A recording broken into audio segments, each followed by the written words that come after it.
Congressman Ron Paul still expected any minute now to make a big announcement about his future. And if he does decide to throw his hat in the ring for the White House, keep in mind this will be his third run for president. Joe Johns is here with the political pop. And Joe, so we still don't know yet. No, but you know, in all likelihood, you would think an exploratory committee. I've been talking to his people, if you will, over the last weeks and months, and I've been led to believe that he's been thinking about it. At one point a few weeks ago, somebody told me he was leaning in the direction, but nothing firm. And so you ask yourself, okay, what's changed over the last 4 years? The last time he ran. Paul supporters really felt dissed. He was raising a lot of money.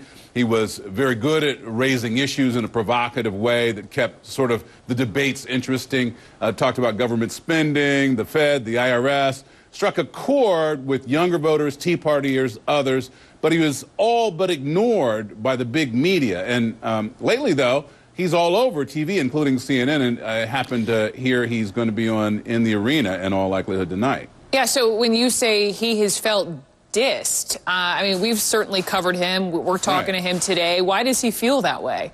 Well, and that was then. This is now. Things are different now. But back in the day, his supporters, more than anyone else, thought the media just wasn't covering him. I saw a lot of talk and articles about a blackout, a Ron Paul blackout, if you will. He also wasn't an establishment candidate, really.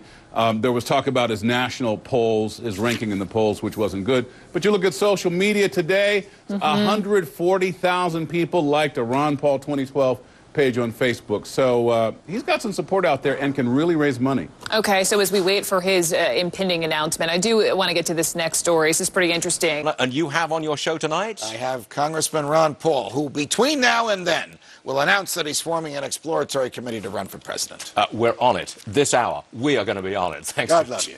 Ron Paul just making his announcement, getting early support, even though this is another run for the White House, by the way.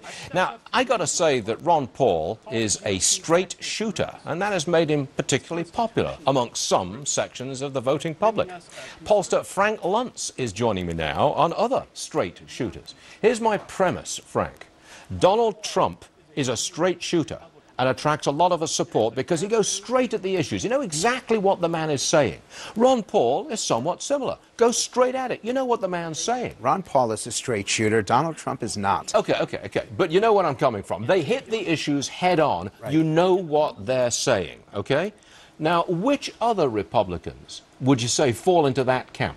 Well, I'll start with Ron Paul because at a time when the American people are so angry with government, so frustrated with Washington, he is the most anti-Washington of any of the candidates running.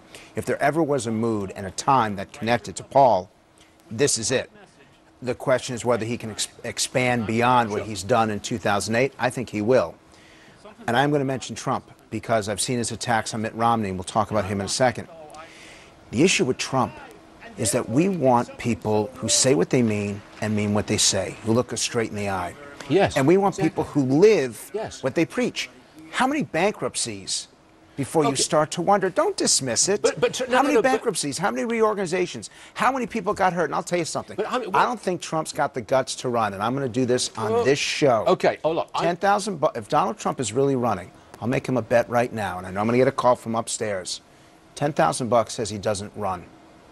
Okay. You're being watched by 1.5 million people. Mr. Trump, you're not running. You're playing a game. These are very serious times. The American people are hurting. They cannot afford their gas. They cannot afford their food. They're seeing inflation that's starting up. They can't afford their mortgages. We got people in Washington, serious people like Paul Ryan. We got people in the states, serious people like Governor Chris Christie, actually out there trying to do their jobs, and Trump is playing games. Okay. 10,000 bucks says he doesn't run. I got it.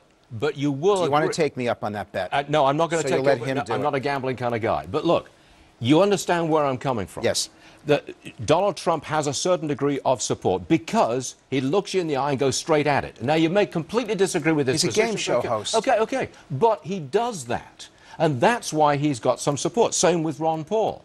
Ron Paul is very much, you're right, he's very consistent. He's on fiscal issues. That's what he was driving hard on last time. That's what I expect he'll stay focused on.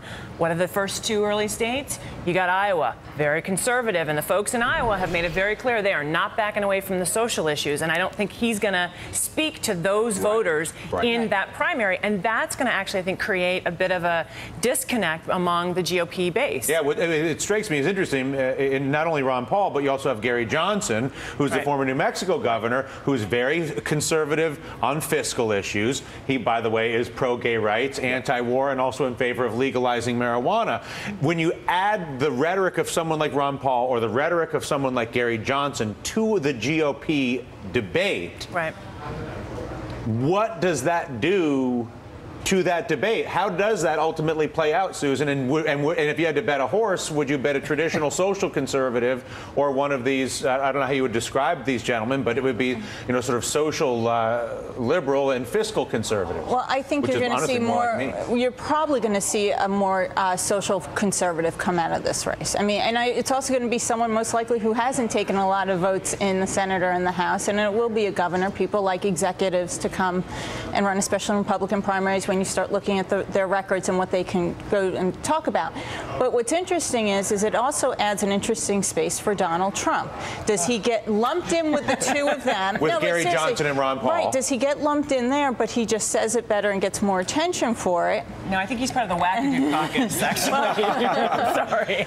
Or does he actually gain a little traction and be considered a credible candidate? Yeah, very quickly, James. Ron Paul's a maverick.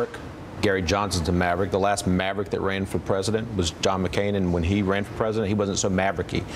Donald Trump was a maverick. He's not so mavericky now. Now he's socially conservative. The question is, can these guys hold this line? The point is, they all move to the right. They're going to move to the right, and if they don't get the nomination. I got it. Listen, a programming note for all of you folks at home. Congressman Paul will be our guest at the top of the hour tomorrow at 4 p.m. Eastern. We'll ask him about Medicare, and we'll ask him about the pressure to move to the right, no matter how strong some of their views may be. We'll, of course, talk about his presidential aspirations. We'll also get him to weigh in on the Fed chairs. First ever news conference happening tomorrow. You know that Congressman Paul has been among the most aggressive critics of our central banking policy.